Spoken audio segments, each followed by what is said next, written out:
Hey guys, I want to take a little bit of time today and talk to y'all about one of the knives that has got me the most stoked and was the most highly anticipated knife when it got in stock that I've gotten in a while.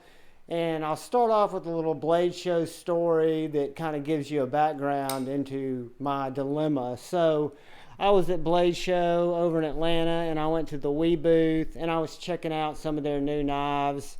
And of course, the Wii Mini Malice was on everybody's mind and on everybody's radar. The new re-released Malice in the mini size with the Wii's button lock. Just a fantastic knife.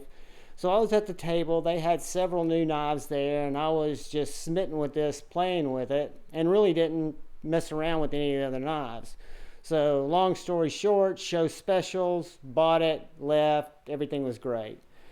Fast forward about 8 hours till I get back to LJ where we were staying out at the cabin, and brother Tri-State comes in with his Blade Show haul, and he whips out another Wii that he got at the booth that I'd seen, but I'd never even thought about opening it. And that is the knife that has got me so excited, that's finally in my possession, and it's the Wii Vision R. It's a SNECX collaboration, guys. And this knife, when it's sitting on, and I'll just take it off screen, but when it's sitting on a table like that, and it's next to a million other knives, and you've got a button lock beside it, it looks kind of unassuming, didn't get my attention, so it didn't get my love when I was at the show. But this knife is unique in so many ways. It's a very thin EDC knife. It does have those speed holes to kind of mitigate some weight. It's got a very unique pocket clip that I'll talk about in a second. It works fantastically, and it's a genius clip. And then you'll notice it's got a whole deployment on that 20CV blade, black titanium handle, and then this bulbous thing on the back. So when you open the knife, it's simply a flick deployment, reverse Tanto, black Stonewash blade, Stonewash tie handles. But this is called the Superlock, guys, by SNECX. He's built this lock before. It is very, operates in a very similar way to a lock y'all might be familiar with, the Andrew Demko Shark Lock. The Superlock is a little bit different in that it employs this spine here that you can actually pull out because you take that out for disassembly.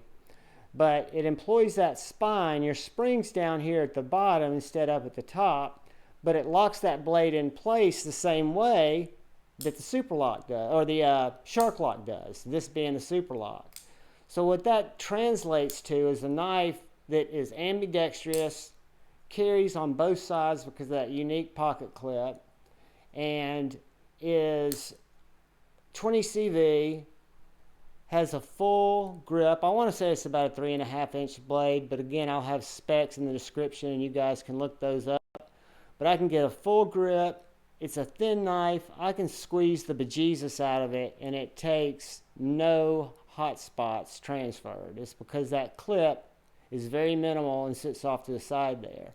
I also have a very generous finger choil that allows me to get up on that ultra thin flat grind that is super thin behind the edge, and I mean slicey, guys.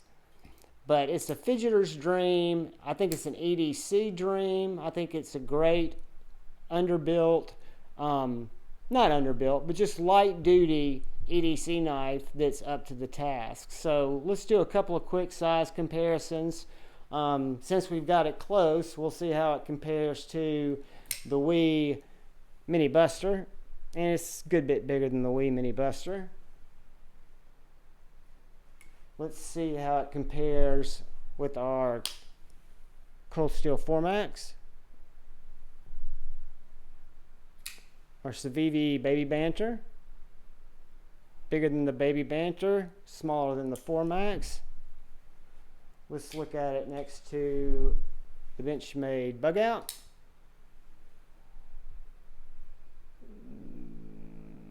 A little bit bigger than the Bug Out. Spyderco Paramilitary 2. A little bit smaller than the paramilitary 2. Pretty close to being a bug out size knife. It's got a little bit more cutting edge, I think, and a little bit longer blade. But again, I don't have a ruler and I don't have the skill set to work calipers, so that's why I go to websites and other reviews that do that so well.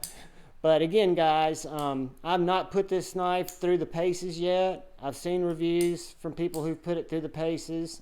Again, this is kind of my second day with it, and I can tell you from the fit and finish, the construction, the innovation, and the overall design of the knife, I think it's a winner.